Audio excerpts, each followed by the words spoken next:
Assalamualaikum warahmatullahi wabarakatuh. Selamat datang di channel Catatan Wisata Iman. Admin ingin mengingatkan hal penting mengenai tema golongan yang tidak akan menangis pada hari kiamat. Keyakinan terhadap hari kiamat merupakan bagian dari keimanan seorang muslim. Kita wajib meyakini bahwa dunia ini fana dan akan musnah. Peristiwa mengenai kiamat bahkan sudah banyak disebutkan dalam Al-Quran maupun hadis. Kitab suci Al-Quran menjadi pedoman paling sempurna sebagai petunjuk terhadap kehancuran yang kelak akan terjadi. Di antaranya disebutkan dalam surah Al-Ghasyiyah ayat 1:16. Mengungkapkan isi gambaran mengenai keadaan manusia ketika menghadap Allah setelah semua dibangkitkan dari kematian di hari kiamat. Dalam surah itu digambarkan bahwa tidak semua wajah ketakutan. Ada wajah-wajah yang pada hari itu cerah ceria. Mereka merasa bahagia dikarenakan perilakunya di dunia. Dia ditempatkan pada surga yang tinggi. Itulah kelompok orang yang di hari kiamat memperoleh kebahagiaan. Mengenai wajah-wajah yang tampak ceria dan gembira di hari kiamat, Rasulullah pernah bersabda, "Semua mata akan menangis pada hari kiamat kecuali 3 hal. Apa saja itu?" Berikut ulasan selengkapnya. Pertama, mata yang menangis karena takut kepada Allah. Mari kita melihat pada diri kita sendiri, apakah mata kita termasuk sepasang mata yang tidak menangis di hari kiamat kelak? Dalam suatu riwayat, dahulu ada seorang yang kerjanya hanya mengejar-ngejar hawa nafsu, bergumul dan berkelana di tempat-tempat maksiat. Dia sering pulang larut malam dalam keadaan sempoyongan. Satu malam, ketika dalam perjalanan pulang, lelaki itu mendengar sayup-sayup seseorang membaca Al-Quran di salah satu rumah. Ayat yang dibaca itu berbunyi, "Belum datangkah waktunya bagi orang-orang yang beriman untuk tunduk hati mereka mengingat Allah dan kepada kebenaran yang telah turun kepada mereka.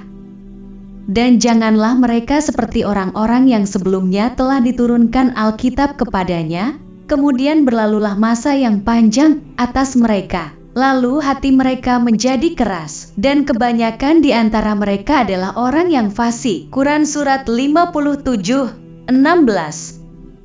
Air mata penyesalan. Ketika sampai di rumah, lelaki itu mengulangi lagi bacaan tersebut di dalam hatinya sebelum tidur. Kemudian, tanpa terasa air mata mengalir di pipinya. Lelaki itu tiba-tiba merasakan ketakutan yang luar biasa. Sejak itu, ia mengubah cara hidupnya. Ia mengisi hidupnya dengan mencari ilmu, beramal mulia dan beribadah kepada Allah. Sehingga di abad ke-11 Hijriyah, dia menjadi seorang ulama besar. Lelaki itu tidak lain adalah Fudail bin Iyad.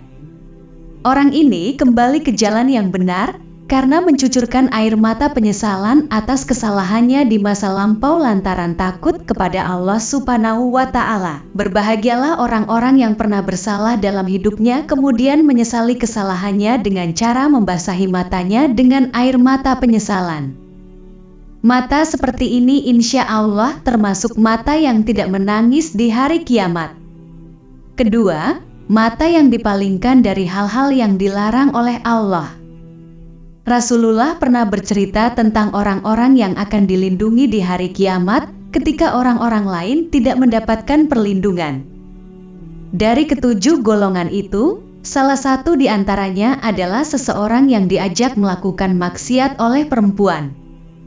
Tapi dia menolak ajakan itu dengan mengatakan, "Aku takut kepada Allah." Nabi Yusuf alaihissalam mewakili golongan ini. Seperti diketahui, Nabi Yusuf menolak ajakan maksiat majikan perempuannya.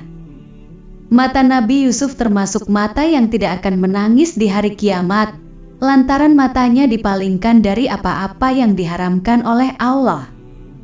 Lalu yang ketiga, mata yang tidak tidur karena membela agama Allah. Seperti mata pejuang Islam yang selalu mempertahankan keutuhan agamanya dan menegakkan tonggak Islam.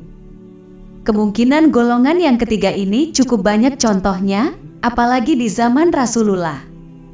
Semoga pemirsa catatan wisata iman berada di salah satu golongan di atas. Amin.